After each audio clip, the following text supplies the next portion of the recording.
There's a moment archaeologists don't like to talk about. It's when a discovery doesn't fit the story. Not because it's fake, not because it's wrong, but because if it's true, too much collapses. Timelines, assumptions, careers. So instead of arguing with it, they ignore it, or worse, they quietly file it away. And in Mesoamerica, this has happened more than once. Today you're going to see the pattern, and then you're going to see the one structure they couldn't bury. A single temple. That doesn't just add a footnote to Maya history, it rewrites it. Stay with me, because the reason this matters has nothing to do with the past. Let's clear something up. This isn't about ancient aliens. It's not about magic civilizations. And it's definitely not about saying archaeologists are evil. It's about incentives. Archaeology doesn't reward disruption, it rewards continuity. If you spend 20 years building a model, a timeline, a career, you don't get excited when a discovery threatens it. You get defensive, so anomalies get labeled outliers. Sites get called ritual only. Structures get dated in the safest possible way. Not because someone's lying, but because the system selects for safe stories.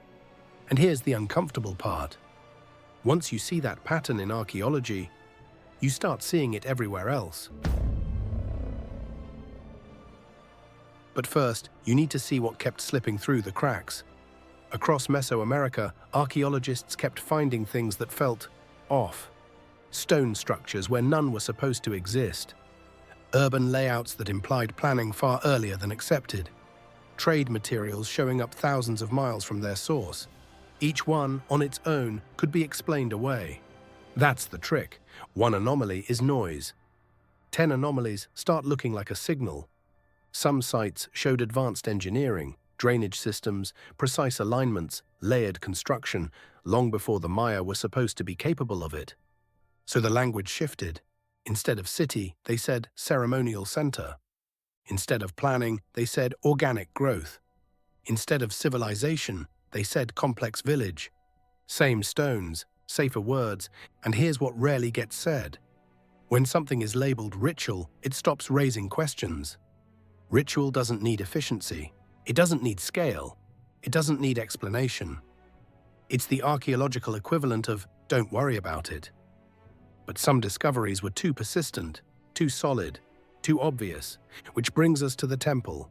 At first glance, it looks familiar. Stone platform, stepped structure, weathered carvings, nothing dramatic. Until you look closer, the orientation doesn't match the accepted period. The construction layers suggest multiple planned expansions. And the earliest phase dates earlier than it's supposed to. Much earlier. This temple wasn't built by a simple society experimenting. It was built by people who already knew what they were doing. And that's the problem. Because if this temple is what it appears to be, then Maya civilization didn't slowly stumble into complexity. It inherited it. From somewhere, or someone. Now pause. Not aliens, not lost super races, just earlier civilizations we didn't expect. Civilizations that didn't fit the neat progression taught in textbooks. So the dating gets debated, the interpretations get softened, the papers get buried in specialized journals no one reads.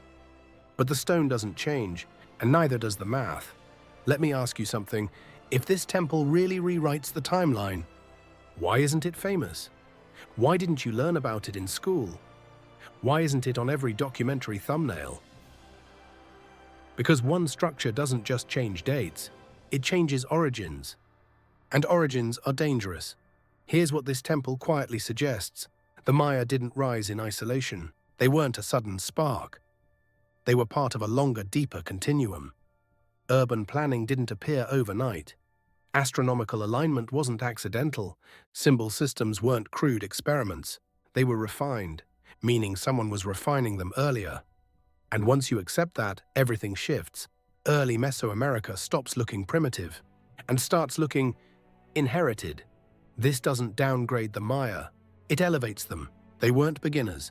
They were inheritors. Which raises an even more uncomfortable question. If earlier complex societies existed, why do they barely appear in mainstream narratives? Because history likes clean origin stories.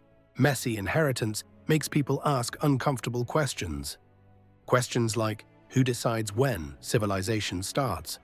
Who benefits from certain cultures being labeled early or late? And how much do we still not know? This is the part most people miss. The issue isn't that archaeologists ignored discoveries, it's that you were never supposed to notice the pattern. Because once you do, you stop trusting simplified timelines, you stop accepting neat progressions, you stop believing history moves in straight lines.